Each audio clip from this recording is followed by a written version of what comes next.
శాసన మండలిలో పదవీకాలం పూర్తి చేసుకున్న సభ్యులను ఘనంగా సత్కరించారు. శాసన మండలి ఆవరణలో జరిగిన కార్యక్రమంలో మండలి చైర్మన్ గుత్తా సుఖేందర్ రెడ్డి గారు, ముఖ్యమంత్రి రేవంత్ రెడ్డి గారి చేతుల మీదుగా పదవీకాలం పూర్తి చేసుకున్న 9 మంది సభ్యులను సత్కరించారు.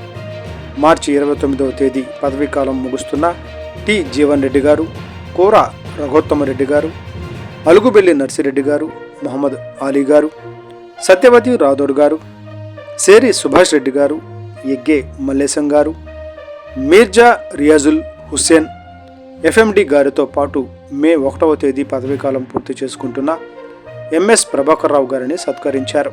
ఈ కార్యక్రమంలో మండలి డిప్యూటీ చైర్మన్ డాక్టర్ బండా ప్రకాష్ గారు, మంత్రుడు డి శ్రీధర్ బాబు గారు, దామోదర రాజనరసింహ గారు, పలువురు శాసన మండలి సభ్యులు, ప్రభుత్వ ప్రధాన కార్యదర్శి శాంతికుమారి గారితో పాటు పలువురు అధికారులు పాల్గొన్నారు.